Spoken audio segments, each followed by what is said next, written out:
In the vast darkness between stars, where ancient civilizations rise and fall like waves against cosmic shores, there exists a truth that chills the blood of every sentient species. Some cages were never meant to be opened. For 3,000 years, the Galactic Council had maintained peace through a delicate balance of fear and respect. Each member species contributed their greatest strength to the collective. The Zephyrians offered their unmatched speed, the Chronari their impenetrable defenses, but there was one species that remained quarantined, isolated, on a small blue world in the outer rim, their true nature hidden behind carefully crafted lies and diplomatic smiles. They called themselves humans. The Council believed them to be weak, soft creatures suitable only for menial labor and simple trade. How wrong they were.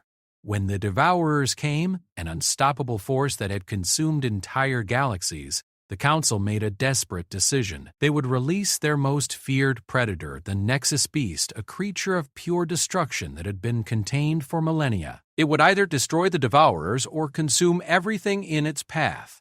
What they didn't expect was for a single human to smile when faced with this ultimate weapon of mass extinction. What they couldn't have predicted was that humanity had been hiding something far more terrifying than any monster the galaxy had ever known. Sometimes the greatest predator is the one that learns to hunt by watching all the others. This is the story of the day the galaxy learned that Earth hadn't just evolved humans, it had evolved the perfect predator. The emergency session of the Galactic Council convened in what many would later remember as the last moment of the old universe. Ambassador Chen Wei sat quietly in the human delegation section, her small frame almost lost among the towering representatives of the galaxy's major species. Around her, panic filled the massive crystalline chamber like a toxic gas. High Chancellor Vex Prime Zarthak's mechanical voice cut through the chaos with surgical precision. The Devourer fleet has consumed the Endorian cluster. 17 billion souls. Gone. The words hung in the recycled atmosphere like a death sentence. They move toward the core worlds. Our combined fleets have failed. Our weapons are useless against their bioships. Chan watched the council members with the patience of a grandmother watching children throw tantrums. The Chronari delegation slammed their massive fists against their metallic desks, demanding impossible solutions. The ethereal Zephyrians flickered in and out of visible spectrum in their distress, their crystalline bodies refracting light in patterns that spoke of pure terror. Even the proud Vex showed signs of system stress, their usually perfect holographic projections stuttering with static. There is one option remaining, Chancellor Zarthak announced, his words bringing immediate silence to the chamber. The Nexus Protocol. A collective intake of breath filled the space. Chen raised an eyebrow, barely a movement, but in the sudden stillness it seemed thunderous. General Tain, Destroyer of Worlds, the Chronari Supreme Military Commander, was the first to speak. The Nexus Beast was contained for good reason. It consumed 3 star systems before we managed to trap it in the quantum prison. Releasing it would be madness. Madness, agreed Zarthak, but perhaps our only hope. The Nexus Beast hunts and destroys all biological matter it encounters. It has no allegiance, no mercy. It simply consumes. Perhaps it will consume the Devourers as well. Chen finally spoke, her voice carrying easily through the chamber despite its soft tone. Excuse me, but before you release this ultimate predator, might I suggest you consider all available options? The council members turned toward the human section with expressions ranging from dismissive to mildly irritated.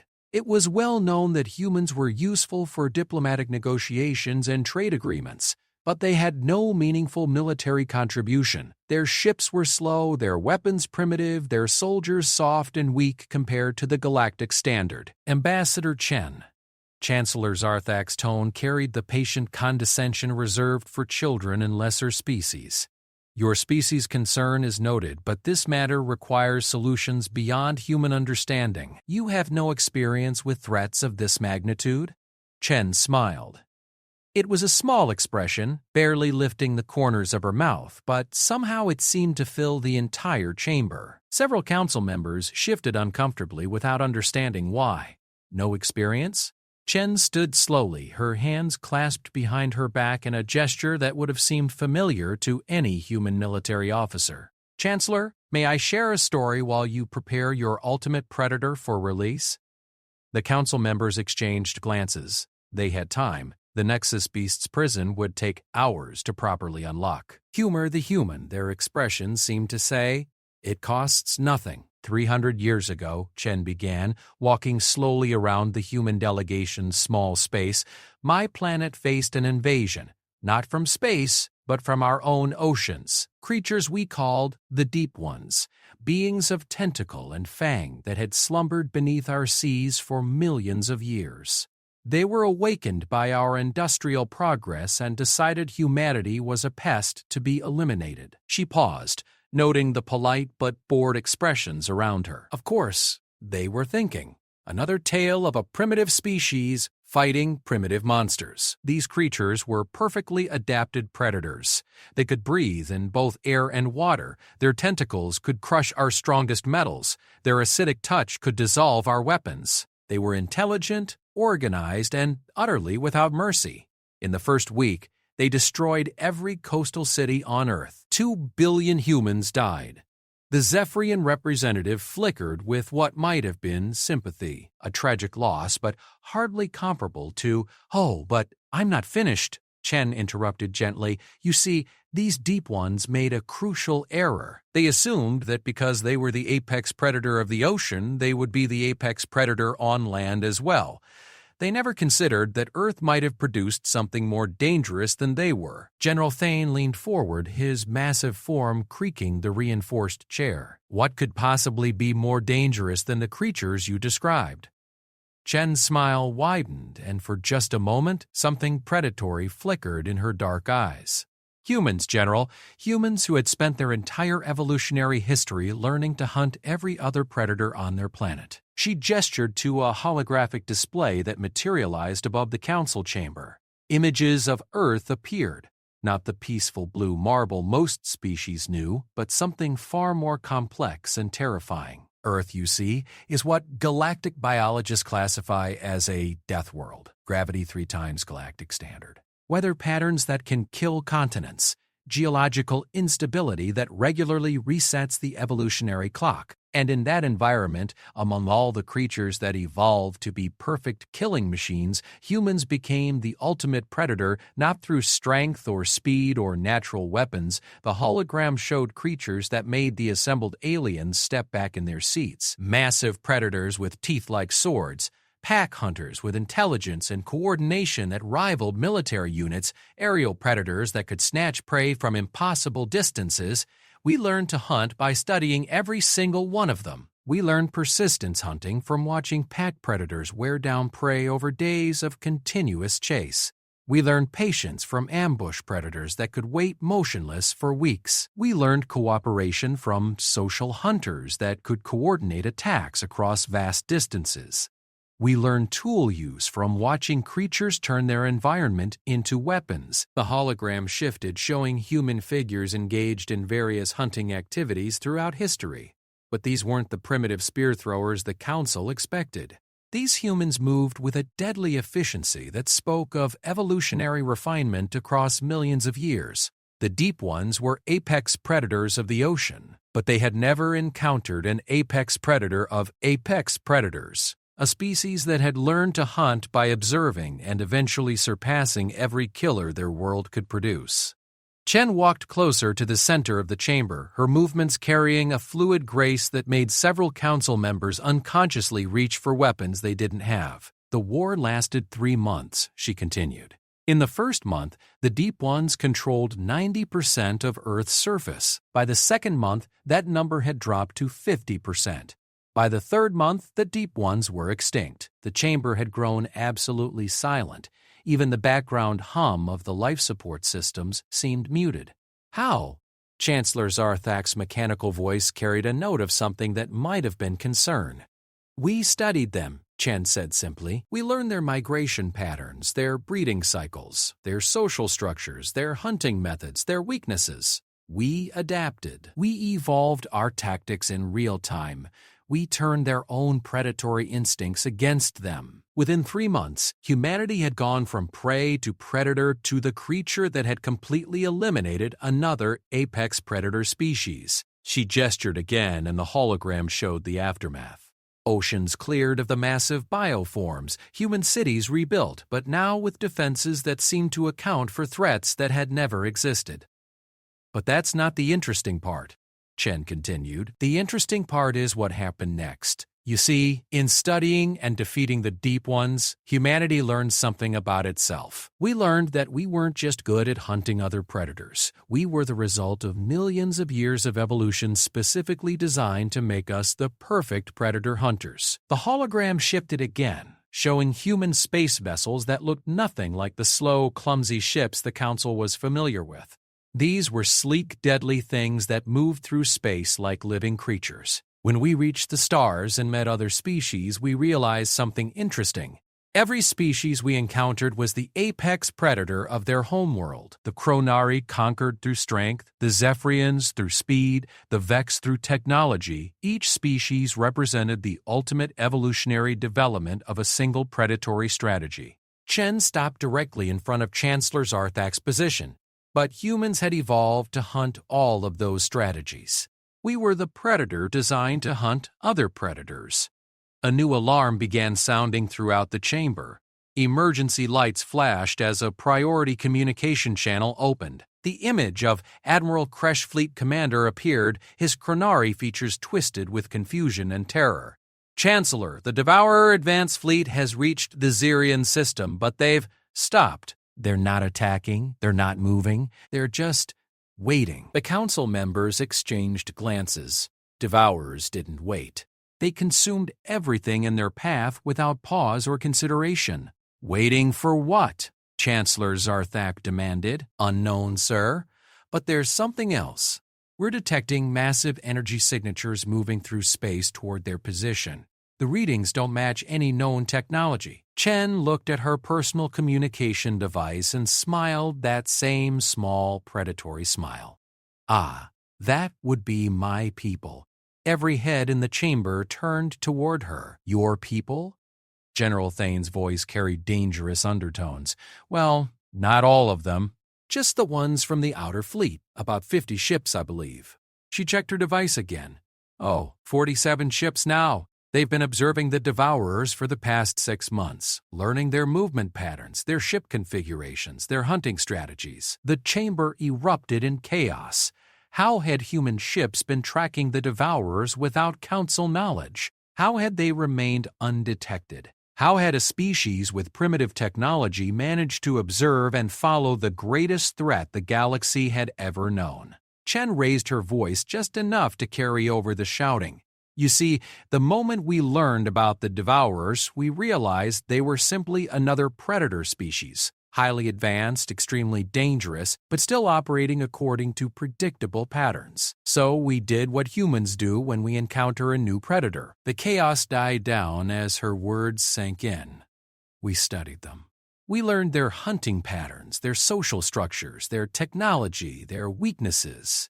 We spent 6 months watching them consume other species, taking notes, developing countermeasures. She paused. And counter-predatory strategies. Another communication channel opened. This time the image was of a human face, Captain Sarah Martinez of the UES Persistence. Her voice was calm and professional. Ambassador Chen, we're in position. The Devourers have detected our approach and are moving into defensive formations. Permission to begin implementation of Protocol Apex? Chen looked around the chamber at the assembled representatives of the galaxy's most powerful species. Chancellor, with your permission, I'd like to demonstrate why humans never needed to be quarantined for our protection. She paused, letting the implications sink in. We were quarantined for everyone else's. The vote to authorize human intervention was unanimous, though several council members would later admit they weren't entirely sure what they had just approved. As Chen gave Captain Martinez the authorization signal, she turned back to the council one final time. Oh, and Chancellor, you might want to recall the authorization for the Nexus Beast release.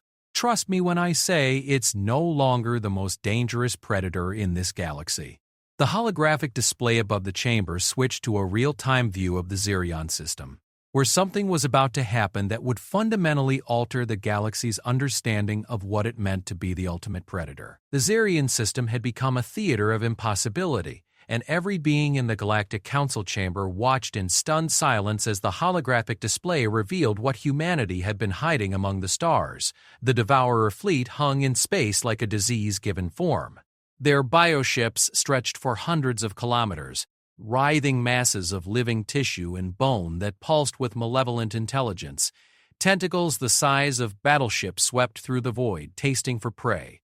These were the creatures that had consumed 17 star systems in 3 months, leaving nothing but empty space and silence in their wake.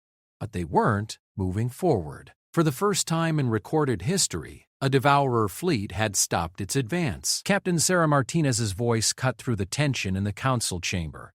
Ambassador Chen, we have visual confirmation. 47 human vessels versus approximately 230 Devourer bioships.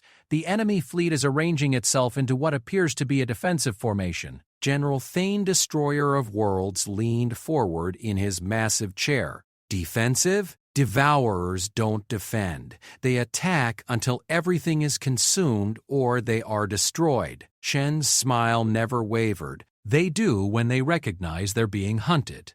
The human ships became visible on the display, and the assembled council members felt a collective chill. These weren't the slow, clumsy vessels that Earth had supposedly been producing for galactic trade. These ships moved like living things, flowing through space with a predatory grace that made even hardened military officers uncomfortable. Each vessel was sleek and dark, absorbing light rather than reflecting it. They moved in formations that seemed random but felt purposeful, like a pack of wolves circling prey. More disturbing was their behavior. They weren't approaching directly or maintaining safe distances. They were stalking. Captain Martinez, Chen spoke into her communication device. Please provide our council observers with a brief overview of human fleet doctrine for predator engagement. Acknowledged, Ambassador. Martinez's image shifted and her background revealed a ship's bridge that looked nothing like standard galactic design. Instead of the bright, sterile command centers favored by most species, this was darker, filled with displays showing biological data, movement patterns, and what appeared to be psychological profiles. Council members, the human fleet operates under what we call Apex Protocol. When engaging a superior predator species, we don't attempt to match their strength. We study their behavior, identify their patterns, and exploit their predatory instincts against them. The display zoomed in on one of the Devourer bioships. The massive creature was covered in sensory organs that constantly tasted the space around it, searching for prey. Its movements followed predictable patterns, expanding and contracting in rhythm with what appeared to be a heartbeat. For the past 6 months, we've been observing Devourer hunting behavior across 17 systems. They're remarkably consistent. They rely on overwhelming biological superiority and have never encountered prey that fights back effectively.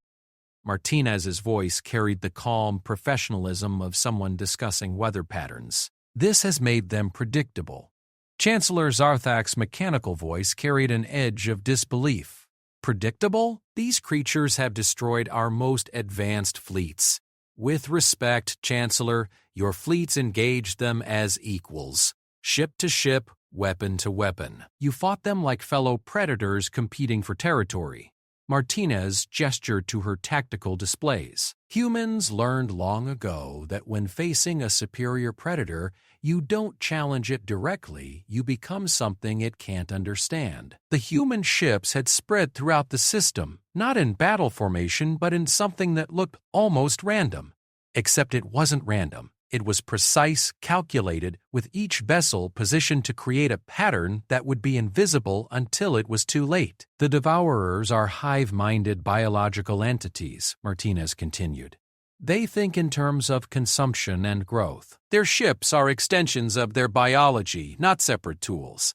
This makes them incredibly powerful, but also gives them significant blind spots. On the display, the Devourer fleet began to move. The massive bioship started advancing toward what appeared to be the closest human vessel, a smaller ship that seemed to be limping, trailing energy signatures that suggested engine damage. They're taking the bait, someone on Martinez's bridge reported. Chen turned to the council. The first rule of hunting superior predators is understanding what drives their behavior. Devourers are programmed to pursue weak or injured prey. It's fundamental to their biology. The damaged human ship continued its apparent retreat, moving slowly and erratically. The nearest devourer bioship surged forward, its massive bulk accelerating with frightening speed. Tentacles longer than city blocks reached out to ensnare the fleeing vessel. 20 seconds to contact, Martinez announced. All units prepare for Phase 1 implementation. The council watched in fascination and growing horror as the human ship seemed about to be caught. The devourer's tentacles wrapped around empty space where the vessel had been just moments before. The human ship hadn't been damaged at all. It had simply been broadcasting false energy signatures while maintaining perfect maneuverability. And now it was behind the devourer bioship, moving at speeds that should have been impossible for its size. Phase 1 complete. Target acquisition successful. Beginning behavioral analysis implementation. What happened next challenged everything the galaxy thought it knew about space combat. The human ship didn't attack the devourer. Instead, it began following it, matching its movements exactly, staying just outside the range of its sensory organs. What is it doing? The Zephyrian representative flickered with confusion. Learning, Chen replied simply. Every movement that bioship makes is being recorded and analyzed. Speed, reaction time, sensory range, attack patterns, defensive capabilities. In about 4 minutes, our computers will have a complete behavioral profile. More human ships began engaging other devourers in the same manner. Each contact was brief, precise, and aimed at gathering information rather than inflicting damage. The devourers, frustrated by prey that wouldn't be caught, began exhibiting increasingly aggressive behavior. This is Phase 2, Martinez explained. Stress testing. We're pushing them to reveal their full capabilities while remaining outside their effective range. The devourer fleet was becoming agitated. Bioships that had been moving in coordinated patterns began breaking formation to pursue individual human vessels. The hive mind that controlled them was experiencing something it had never encountered before: prey that refused to be prey. They're making a mistake, General Thane observed. Breaking formation makes them vulnerable to concentrated attack. Exactly, Chen agreed. But we're not going to attack them in formation. We're going to make them attack each other. The tactical display showed human ships moving in increasingly complex patterns throughout the system. To any observer, it looked like random evasive action, but there was a precision to their movements that suggested something far more sophisticated. Phase 3 initiation in 30 seconds, Martinez announced. All units confirm readiness for Predator redirection protocol. The human ships suddenly changed their behavior. Instead of evading the devourers, they began moving in patterns that seemed designed to frustrate and confuse their pursuers. Ships would appear to be fleeing directly toward another devourer, then vanish at the last moment, leaving 2 bioships on collision courses. Impossible, Chancellor Sarthak whispered. They're using the devourer's hunting instincts against them. The first collision was spectacular. 2 massive bioships, each focused on prey that had suddenly disappeared, crashed into each other with enough force to shatter moons. The impact sent shockwaves through both creatures, and they immediately began attacking each other with the same ferocity they had shown toward their intended prey. Devourers don't recognize each other as non-prey when in hunting mode, Martinez explained calmly. Their sensory organs are designed to detect and pursue biological signatures. When frustrated or stressed, they'll attack anything that moves in their sensory range. More collisions followed. The human ships moved like dancers, leading their massive pursuers into elaborate choreography that ended in destruction.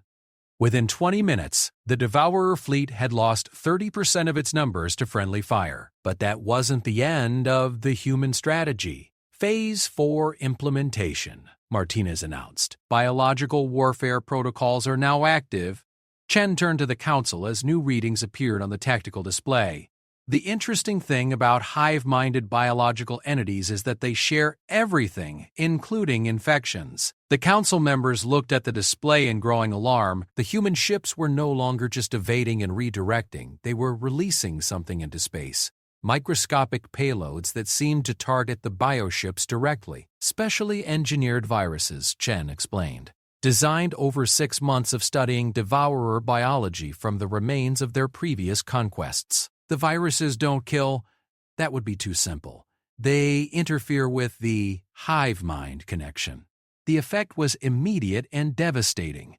Devourer bioships began moving erratically, no longer coordinated by their shared consciousness. Some stopped moving entirely. Others began attacking randomly, unable to distinguish between enemies and allies. You've turned them into individual creatures, the Zephyrian representative observed with what might have been awe. Exactly. And individual devourers, separated from their hive mind, are just large, confused predators in an environment they don't understand. Chen's voice carried a note of satisfaction. They've never had to think for themselves before. The human fleet had taken no casualties. In 30 minutes, they had reduced the most feared force in the galaxy to a collection of panicked, isolated creatures that posed no threat to anyone. This is Captain Martinez to all human vessels. Initiate Phase 5, Target Elimination Protocols. The final phase was almost anticlimactic. The human ships moved through the system methodically, destroying the isolated bioships one by one. Without their hive-mind coordination, the devourers couldn't mount any effective defense. How? General Thane's voice was barely a whisper. Chen turned to face the assembled council. General, your species believes that strength conquers all. The Zephyrians believe speed is supreme. The Vex believe technology provides ultimate advantage. But humans learned something different on our death world. She gestured to the display where the last Devourer bioship was being eliminated by precise surgical strikes. We learned that the most dangerous predator isn't the strongest or fastest or most advanced, it's the one that understands all the others well enough to make them destroy themselves. The chamber was silent except for the soft hum of environmental systems. The Devourers were perfect biological predators, Chen continued, but they made the same mistake every apex predator makes.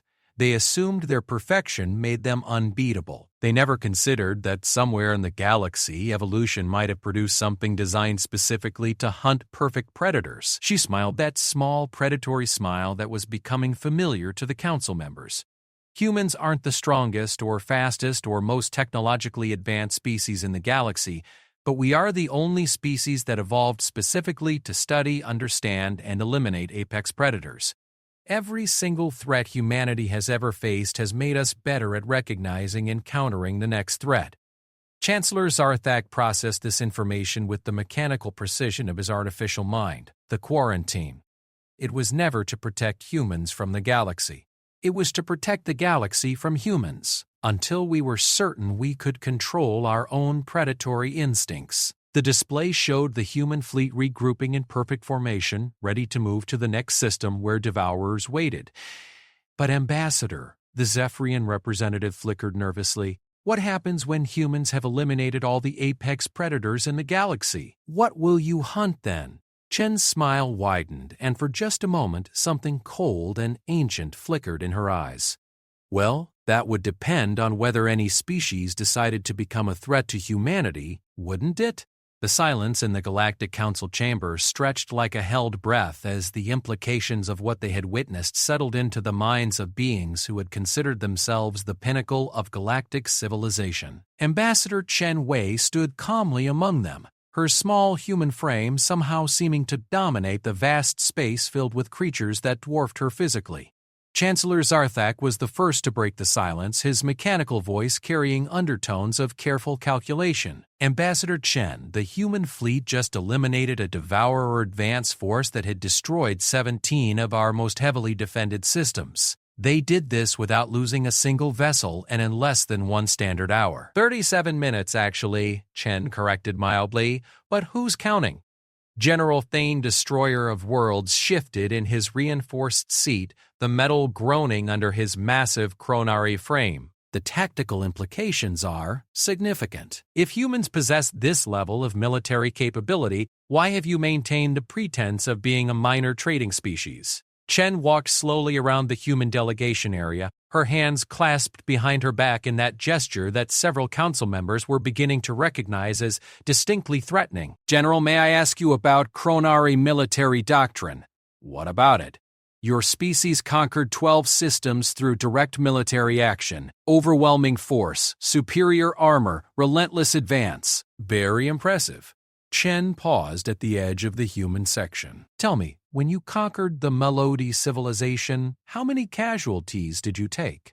General Thane's chest swelled with pride. The Melody resistance was fierce. We lost 200,000 warriors, but their planet fell within 6 months. And the Vex conquest of the algorithmic collective? Vex Prime Zarthak responded with mechanical precision. The collective's defensive programming was highly sophisticated. Our cyber warfare units required 3 years to achieve complete system integration. Acceptable losses were 14% of our core processing matrix. Chen nodded thoughtfully. Both very impressive military achievements. Textbook examples of how apex predator species conquer other apex predator species. She turned to face the full council. Now let me tell you about the human conquest of the Rigel Commonwealth. A holographic display materialized above the chamber, showing a star system with multiple inhabited worlds and extensive space-based infrastructure. The Rigel Commonwealth controlled 17 systems and possessed one of the most advanced military forces in their local galaxy cluster. Their weapons could crack planets, their ships could outmaneuver light itself, and their strategic AI could predict enemy movements with 97% accuracy. The display showed the impressive scale of the Commonwealth's military might, massive fortress worlds, fleets numbering in the thousands, defensive networks that spanned entire systems. The Commonwealth had never been conquered. They had defeated every invasion attempt for over 2,000 years. They were, by any measure, an apex predator civilization. Chen gestured, and the display zoomed in on a single human ship approaching the edge of Commonwealth space. One human vessel, the UES Socrates, entered their territory. The ship's captain, Admiral Elena Vasquez, requested a formal audience with the Commonwealth High Command. General Thane leaned forward. One ship against 17 defended systems? Admiral Vasquez met with the Commonwealth leadership and presented them with a simple proposition. She had brought them a gift, complete tactical information about an approaching threat called the Shadow Collective, a machine intelligence that had been consuming civilizations in the neighboring galaxy cluster. The display showed detailed star charts, battle analyses, and technological specifications that would have taken decades of reconnaissance to compile. The Shadow Collective was real, Chen continued. And it was coming. Admiral Vasquez explained that humanity had been tracking its expansion for 50 years, studying its methods, learning its weaknesses. She offered to share this information freely, along with the tactical solutions humanity had developed. Chancellor Zarthak's processors hummed with interest. In exchange for what? Nothing. No territorial concessions, no resource rights, no political alliances. The information was offered as a gift between civilized species. The council members exchanged glances. In a galaxy where information was often more valuable than entire star systems, freely sharing military intelligence was unprecedented. The Commonwealth accepted the gift gratefully, Chen said. They used humanity's research to prepare for the Shadow Collective's arrival. When the machines came, the Commonwealth was ready. The war lasted 2 years, and the Commonwealth emerged victorious. A remarkable alliance, the Zephyrian representative noted.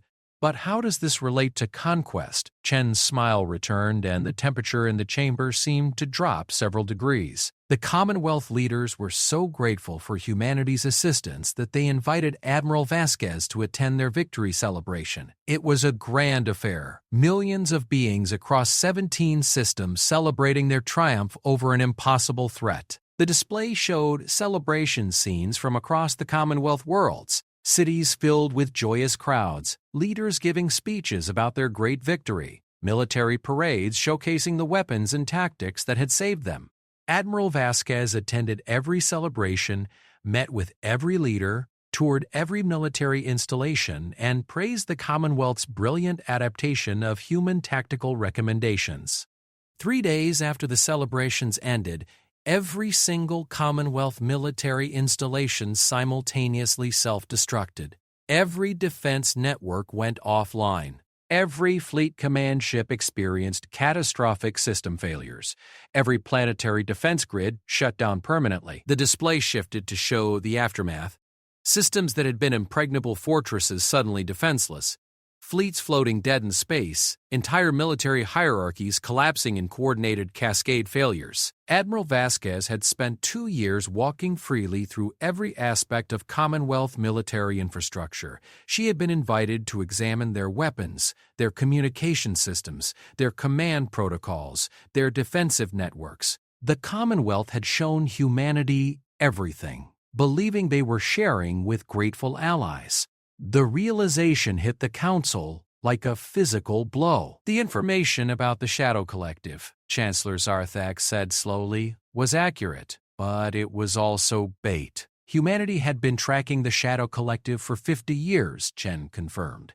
We knew exactly when they would arrive, how they would attack, and what would be required to defeat them. We also knew that defeating them would require the Commonwealth to integrate human tactical systems into every aspect of their military infrastructure. General Thane's voice was barely a whisper. You gave them the tools to defend themselves, knowing those tools would give you complete access to their systems. The Commonwealth never fell to conquest, Chen said. They fell to perfect cooperation. When Admiral Vasquez activated the hidden protocols embedded in every system humanity had helped them build, the Commonwealth didn't resist.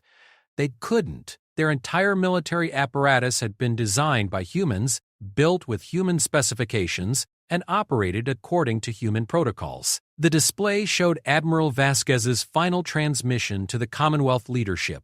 She was standing on the bridge of the UES Socrates, surrounded by screens showing the complete collapse of Commonwealth defenses. She told them that humanity bore them no ill will, Chen continued. The Commonwealth had been good allies and would be welcomed as junior partners in humanity's expanding sphere of influence. Their planets would be protected, their people would be free to maintain their culture and society, and their leaders would be retained as regional administrators. The complete conquest of 17 systems, Chen concluded, accomplished by one human ship with 0 casualties in approximately 6 hours. The chamber was utterly silent. But that's not the interesting part, Chen added, and several council members visibly flinched. The interesting part is what happened next. You see, the Shadow Collective was real, and it was still expanding. The Commonwealth had defeated one attack wave, but intelligence suggested more were coming. Much larger forces, armed with the knowledge of Commonwealth defensive capabilities. Chen gestured, and the display showed new star charts indicating massive Shadow Collective fleets massing in nearby systems. Admiral Vasquez offered the Commonwealth leadership a choice. They could attempt to rebuild their defenses independently and face the next Shadow Collective wave alone. Or they could accept full integration into humanity's defensive network and receive protection under human military doctrine. They chose integration, Chancellor Zarthak stated. Unanimously, Chen confirmed. And when the Shadow Collective's main force arrived 6 months later, they encountered something they had never seen before. A civilization that fought like humans. The display showed the battle that followed. Shadow Collective machine fleets, numbering in the millions, descended on what they expected to be a weakened Commonwealth. Instead, they found defensive networks that learned and adapted in real time, fleets that used the machine's own tactical algorithms against them, and weapons that turned the Collective's coordination protocols into vulnerabilities. The Shadow Collective was designed to conquer civilizations that fought like civilizations, Chen explained. They had never encountered a civilization that fought like humans.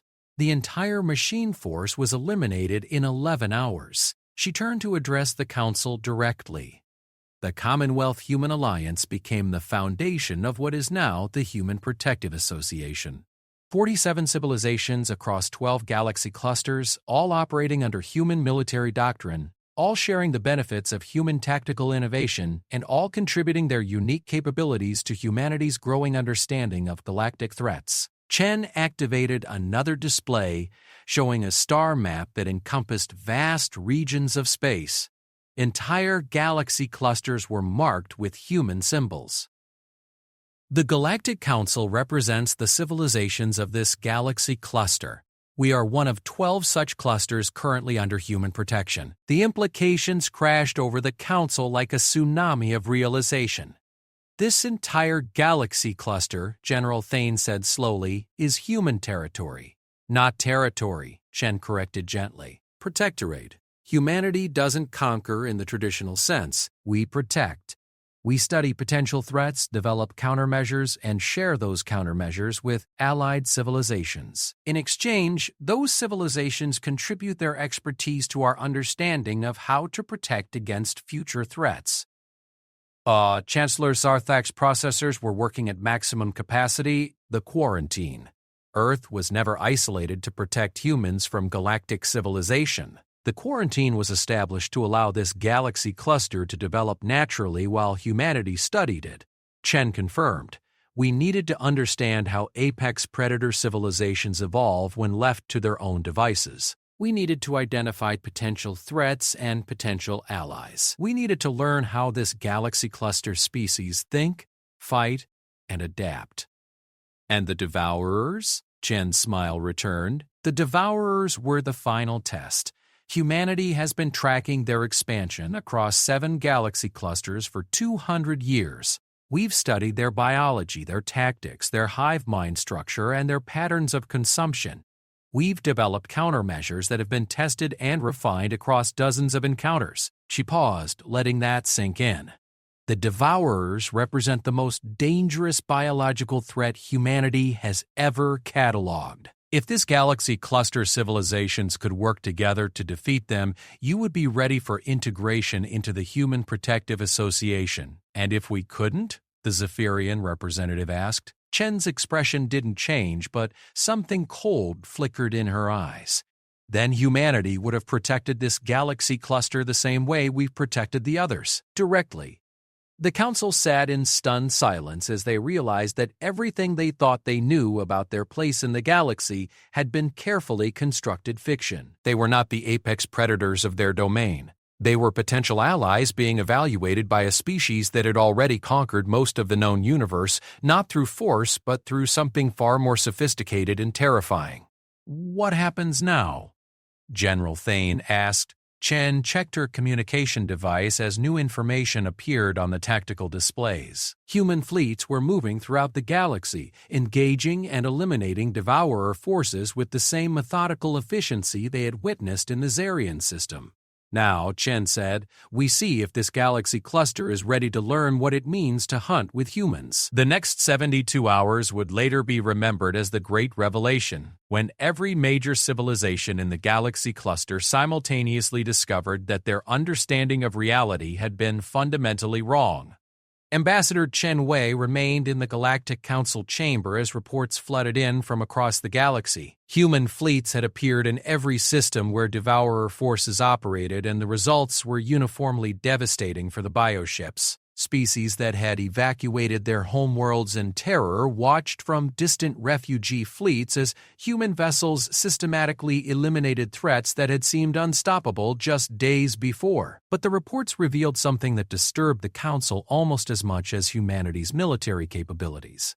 The human ships moved with perfect coordination across impossible distances, suggesting a level of communication and organization that defied known physics. How are your fleets coordinating their attacks? Chancellor Sarthak asked during the second day of observation. The distances involved should make real-time communication impossible. Chen looked up from a datapad she had been studying with the same casual attention someone might give to weather reports. Oh, that. Quantum consciousness networking. Each ship's tactical officer is quantum entangled with the overall strategic mind. Distance becomes irrelevant when consciousness itself is the communication medium. The Vex delegation processed this information with visible strain. Their entire technological advantage was based on superior communication and data processing capabilities. The idea that consciousness itself could be used as an instantaneous communication network challenged their fundamental understanding of reality. Quantum entangled consciousness, Vex Prime Cathara repeated slowly. The theoretical foundations alone would require about 300 years of research into the quantum nature of biological consciousness. Chen agreed. We started the project after our first contact with machine intelligences like the Shadow Collective. Traditional communication networks could be hacked or disrupted. Consciousness networks cannot be intercepted or interfered with by external systems. General Thane's massive fists clenched involuntarily. Your species has been manipulating quantum consciousness for 3 centuries. Manipulating is such an ugly word. We prefer collaborating with. Human consciousness turned out to be remarkably adaptable once we understood its quantum foundations. Each tactical officer volunteers to have their consciousness quantum entangled with the strategic network. They remain completely individual, but they can share tactical awareness instantaneously across galactic distances. She gestured to the tactical display, where human fleets across the galaxy were moving in patterns that were clearly coordinated despite being separated by hundreds of light years. The side effect is that human military forces effectively operate as a single galaxy-spanning organism when necessary. Individual ships retain complete autonomy, but they have access to the collective tactical awareness of the entire fleet. The implications were staggering. A single human ship could draw upon the combat experience and tactical knowledge of thousands of other vessels instantly. Every battle fought by any human force became a learning experience shared by all human forces. "This is how you've been learning about us," the Zephyrian representative realized with a flicker of alarm. "Every interaction between humans and other species has been shared across your entire civilization. Only the tactical and cultural information relevant to peaceful coexistence," Chen assured them. "We're not interested in personal privacy violations. We're interested in understanding how different species think, fight, and adapt so we can protect them more effectively." Chancellor Sarthak's mechanical voice carried a note of something approaching disbelief. "How many human minds are connected to this network?" Chen consulted her datapad casually. "Currently, about 47 billion tactical minds across all active fleets and installations. But the network can theoretically support unlimited expansion. Consciousness, unlike computational processing, doesn't suffer from bandwidth limitations. 47 billion tactical minds, all sharing information instantaneously across multiple galaxy clusters." The Council was beginning to understand that humanity wasn't just technologically superior. They were operating at a level of organization that most species couldn't even conceptualize. "But that's not why I asked you to observe the operations," Chen continued. "I wanted you to see how human forces integrate with allied species." The tactical display shifted to show battle zones where human ships were fighting alongside vessels from other civilizations. But these weren't the desperate last stands that the Council expected. These were coordinated, precise operations where human vessels and alien allies moved in perfect synchronization. "The Altarian Defense Fleet in Sector 7 has been working with human tactical advisors for the past 6 months, Chen explained. "Watch their engagement pattern." The display focused on a battle where graceful Altarian vessels moved in flowing formations around human ships that provided tactical coordination and heavy support. The Altarian ships fought with their natural advantages, speed and maneuverability, while human vessels analyzed devourer responses and fed tactical updates directly to their allies. "The Altarians are still entirely Altarian," Chen noted. "They use their own ships, their own weapons, their own cultural approaches to combat, but they're fighting with access to human tactical analysis and strategic coordination. The result is that they're more effective as Altarians than they've ever been before." Similar scenes were playing out across the galaxy. Each species that had allied with humanity was fighting in ways that enhanced rather than replaced their natural capabilities. "We don't want to turn everyone into humans," Chen continued. "We want to help every species become the best possible version of themselves while ensuring they can work together against common threats." She activated a new display showing statistical comparisons. Species operating under Human Protective Association protocols experience an average improvement of 300% in defensive capabilities, an 87% reduction in internal conflicts, and a 94% improvement in technological development rates. How? General Thane demanded. Because we share everything, Chen said simply. Every tactical innovation developed by any allied species is immediately shared with all other allied species. Every cultural solution to social problems is distributed across the network. Every technological breakthrough becomes available to everyone. She gestured to the ongoing battles visible on the display. The weapons the Altarians are using against the Devourers incorporate chronari metallurgy, Vex computational systems, and Zephyrian energy manipulation techniques, all refined and integrated using human systems analysis but uniquely adapted to Altarian combat doctrine. The Council members were beginning to understand the scope of what humanity had created. It wasn't just a military alliance. It was a civilization-wide collaboration network that allowed every member species to benefit from the innovations and insights of all other member species. The question, Chen said, her tone becoming more serious, is whether the civilizations of this galaxy cluster are ready to join that network. Chancellor Zarthak processed this for several long moments. And if we choose not to join, Chen's expression remained calm, but something predatory flickered in her eyes. Then humanity will continue to protect this galaxy cluster from external threats, but you won't have access to the collaborative benefits. You'll remain isolated while the rest of the universe moves forward together. Protected but isolated, the Zephyrian representative observed, like a preserve for endangered species. We prefer protected autonomous development zone.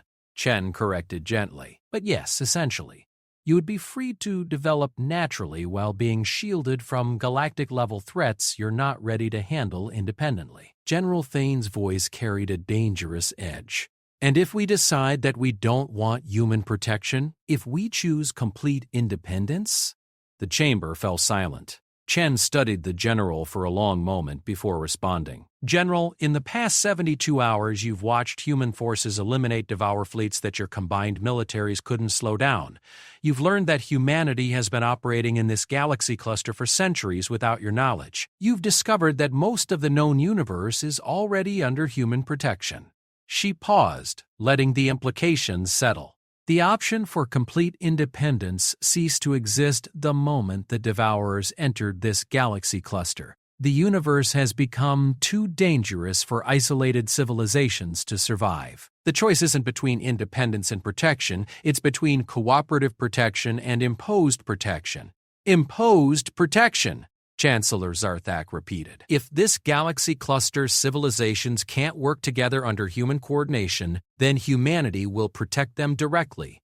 Your planets will be safe. Your people will be free to live their lives. Your cultures will be preserved. But your military development will be limited to defensive capabilities. Your expansion will be regulated to prevent conflicts, and your access to advanced technologies will be restricted to prevent them from being used against allied species. The cold logic of the ultimatum hung in the chamber like a death sentence. You would turn us into client states, General Thane accused. We would turn you into protected species, Chen corrected. There's a significant difference. Client states serve their protectors. Protected species are served by their protectors. You would receive all the benefits of human protection with none of the responsibilities of participation. She activated a display showing several galaxy clusters where isolated civilizations existed under human protection. The planets were clearly prosperous and peaceful, but their space-based infrastructure was minimal and their fleets were small and clearly non-military. The hegemony of Vorth chose imposed protection rather than cooperative alliance, Chen explained. They've been under human protection for 400 years. Their planets are paradise worlds with no poverty, no disease, no wars. Their people live longer and healthier lives than they ever did independently. They're free to pursue art, philosophy, and scientific research within limits that ensure their safety. But they're not free to explore beyond their home systems, the Zephyrian representative observed. Exploration beyond their designated safe zones requires human supervision to ensure they don't encounter threats they can't handle, Chen confirmed. It's a reasonable restriction considering the dangers that exist in the galaxy and their military forces, trained and equipped for planetary defense only. They're not equipped to handle external threats, but they don't need to be. External threats are handled by human forces. General Thane leaned forward. How many civilizations have chosen cooperative alliance versus imposed protection? Chen consulted her datapad. In the past 1,000 years, approximately 70% have chosen cooperative alliance after observing the benefits. 25% have chosen imposed protection. The remaining 5%, she trailed off, and the chamber waited in tense silence. The remaining 5% chose to fight, Chen said quietly. Species that decided they would rather risk destruction than accept any form of human influence.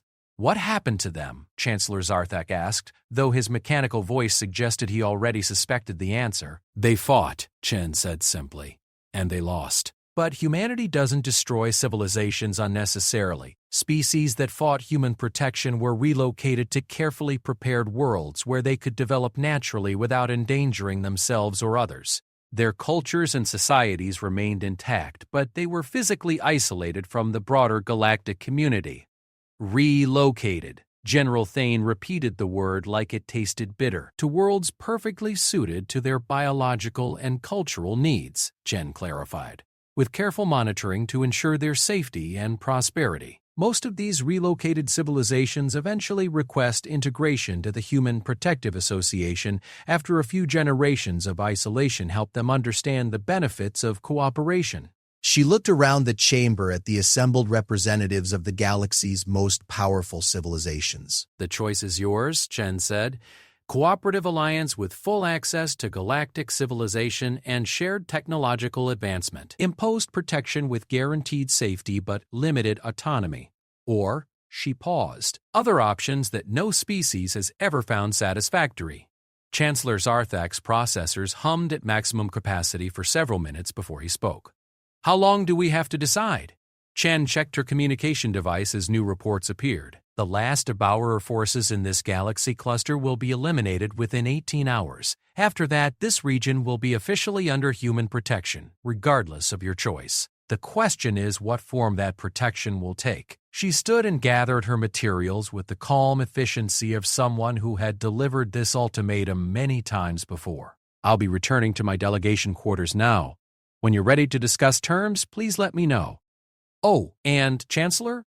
She paused at the edge of the human delegation section. You might want to consider that every moment you spend deliberating is a moment that could be spent beginning the integration process. The sooner you join the Cooperative Alliance, the sooner your species can start benefiting from shared galactic civilization. As Chen left the chamber, the council members sat in stunned silence, realizing that they were about to make a decision that would determine the future of their entire galaxy cluster. The age of independent galactic civilizations was ending. The age of human protection had begun. 6 months after the Great Revelation, the galaxy had become something entirely new.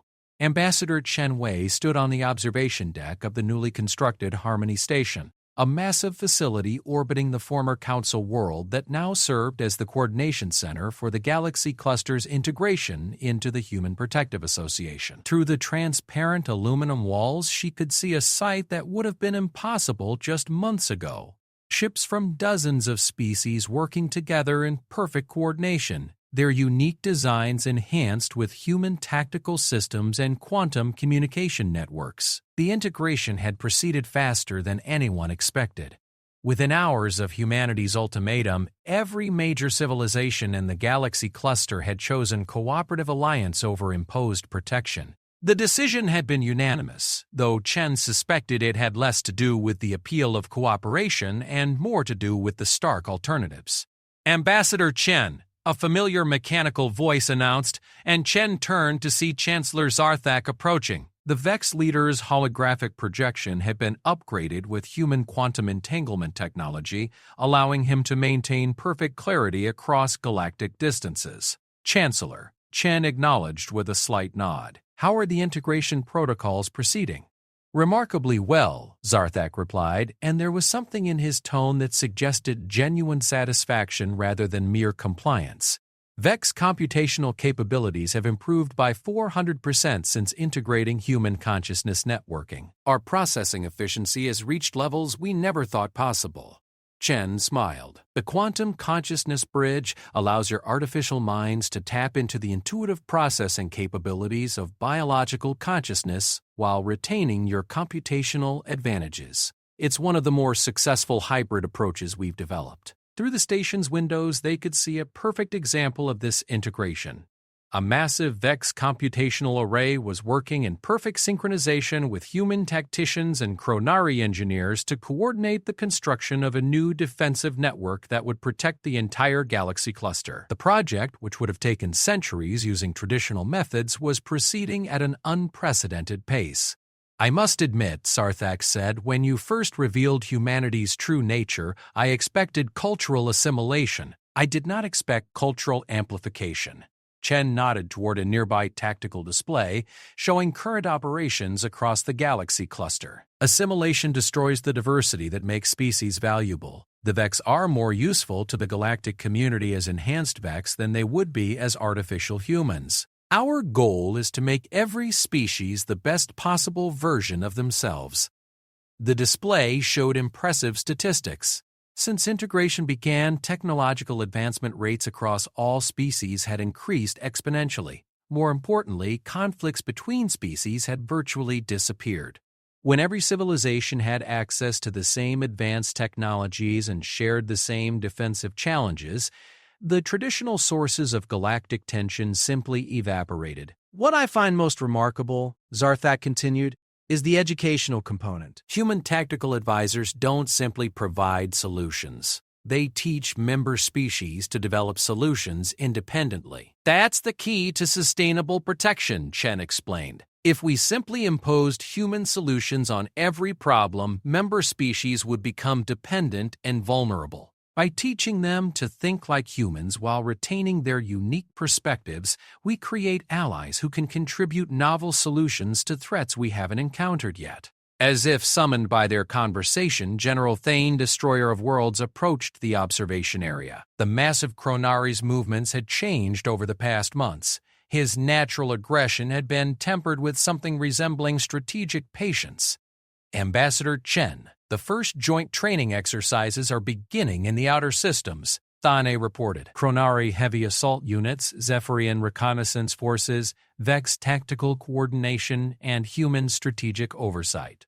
The preliminary results are impressive." Chen activated a holographic display showing the training exercises. Mixed fleets of different species moved through complex maneuvers with precision that rivaled the pure human fleets they had witnessed during the Devourer elimination. But there were subtle differences, innovations that emerged from the combination of different tactical traditions. The Chronari frontal assault doctrine, when combined with Zephyrian hit-and-run tactics and coordinated through human strategic analysis, creates engagement patterns that are more effective than any single species could achieve independently.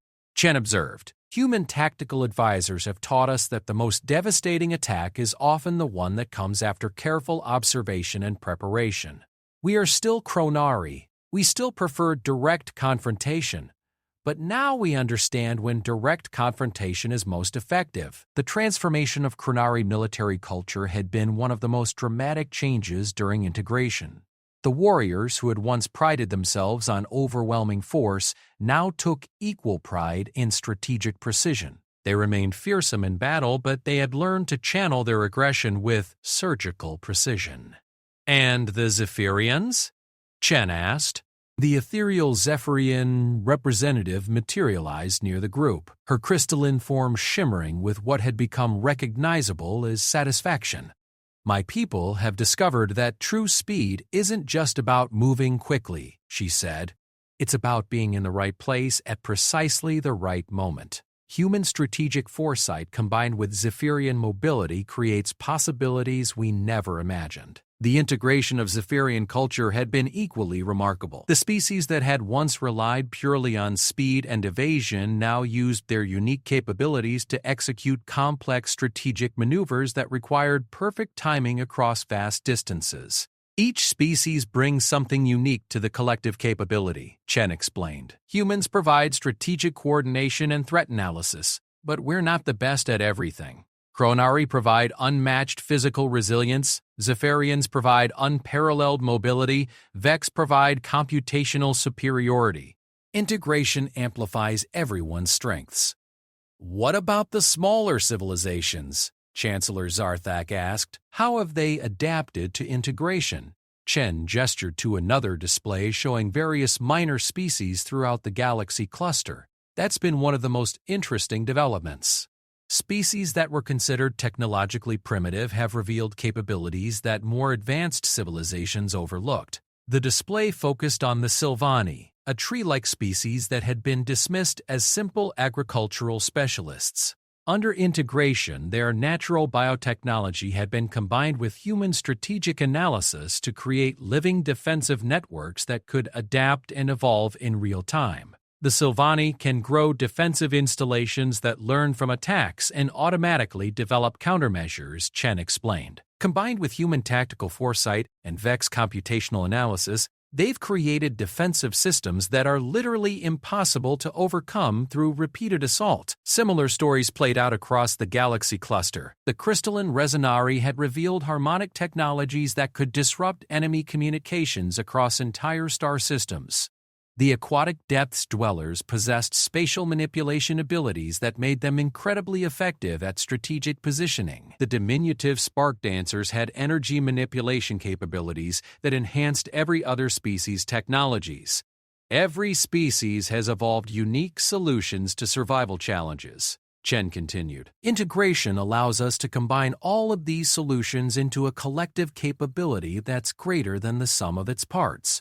But what happens when integration is complete? The Zephyrian representative asked. When every species in the galaxy cluster is fully integrated into human protective networks?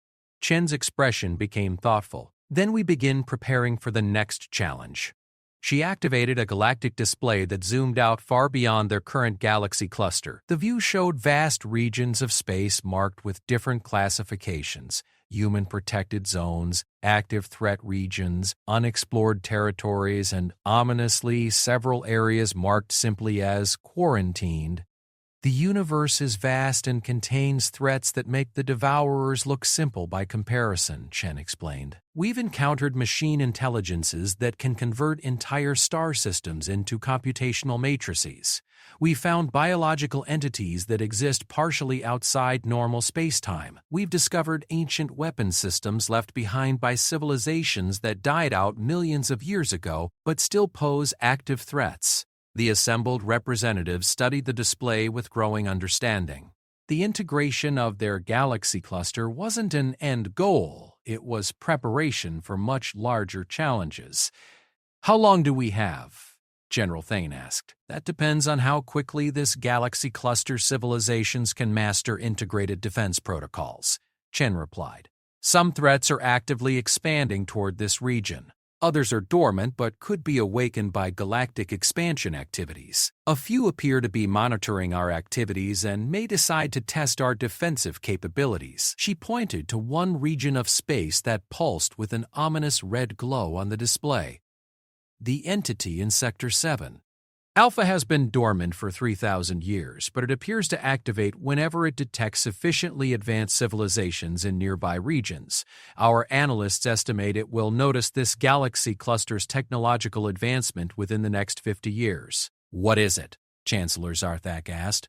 We're not entirely sure, Chen admitted. It appears to be a single consciousness that spans multiple star systems and can manipulate matter at the quantum level. Previous encounters suggested views advanced civilizations as either potential threats to be eliminated or resources to be absorbed. The implications were staggering. They had just learned to work together as a galaxy cluster, and already they were facing threats that operated on scales they could barely comprehend. This is why integration is so important, Chen continued. Individual species, no matter how advanced, can't handle threats that operate at galactic scales.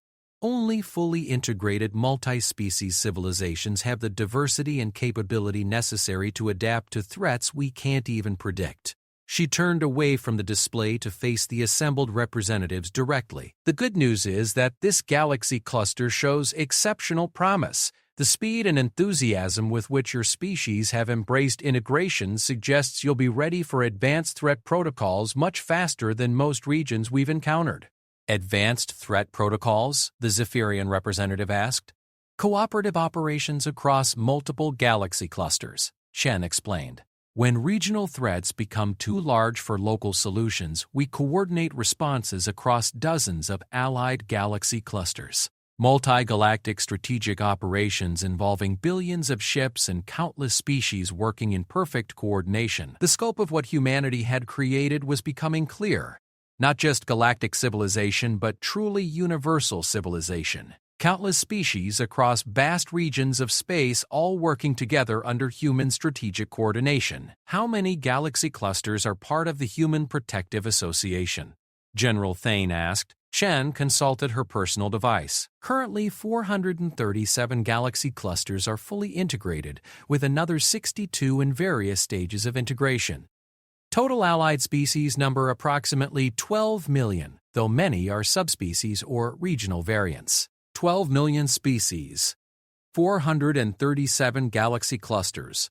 The numbers were almost impossible to comprehend. And humanity coordinates all of this? Chancellor Zarthak asked. Humanity provides strategic oversight and threat analysis, Chen corrected. But each galaxy cluster operates with significant autonomy. Local species understand their regions better than distant human administrators could. We provide the framework and coordination, but local implementation is handled by local allies. She gestured toward the bustling activity visible outside the station. This galaxy cluster will eventually provide strategic oversight for newly integrated regions. Species that master cooperative defense protocols become teachers for species that are just beginning integration. We become protectors ourselves, the Zephyrian representative realized. Exactly. Humanity learned long ago that the most effective protection comes from empowering allies to protect themselves and others. Every integrated species becomes a teacher, protector, and innovator for the next generation of allied civilizations. The display shifted to show the long-term projection for their galaxy cluster. Within a century, if integration proceeded as expected, their combined fleets would be exploring and protecting neighboring regions, offering the same choice to new civilizations that humanity had offered to them. The cycle continues, Chen explained. Cooperation creates strength. Strength enables protection. Protection creates opportunity for more cooperation. Eventually, the entire universe becomes a network of allied civilizations, each contributing their unique strengths to collective security and advancement. As they watched, a new report appeared on the display. Human deep space reconnaissance had detected the first signs of another galaxy cluster that might be ready for contact. The process was beginning again, somewhere in the vast darkness between stars. How long, General Thane asked quietly, before there are no more threats? No more predators to hunt? Chen's smile returned, carrying that familiar predatory edge that had once terrified the Council. General, the universe is vast and full of wonders we haven't even discovered yet. There will always be new challenges, new threats, new opportunities for species to grow and adapt and become something greater than they were. She looked out at the bustling space around Harmony Station where dozens of species worked together on projects that would have been impossible just months ago. But perhaps someday, when every civilization in the universe has learned to hunt together, we'll discover that the greatest predator of all is cooperation itself. The observation deck fell silent as the assembled representatives contemplated a future where every star system was protected, every species was valued, and every threat was met with the combined strength of universal civilization. In the distance, human ships continued their patrol of the galaxy's borders, maintaining eternal vigilance against threats both known and unknown. But now they were joined by ships from hundreds of other species, all working together under the banner of the Human Protective Association. The age of isolated civilizations was over. The age of universal cooperation had begun. And somewhere in the vast darkness of space, new threats stirred and began to take notice of the growing light of allied civilization. But they would find, as so many others had found before them, that humanity had spent millions of years learning to hunt predators. And now humanity had taught the entire universe to hunt with them. The ultimate predator, it turned out, was not any single species. It was the idea that no species had to hunt alone.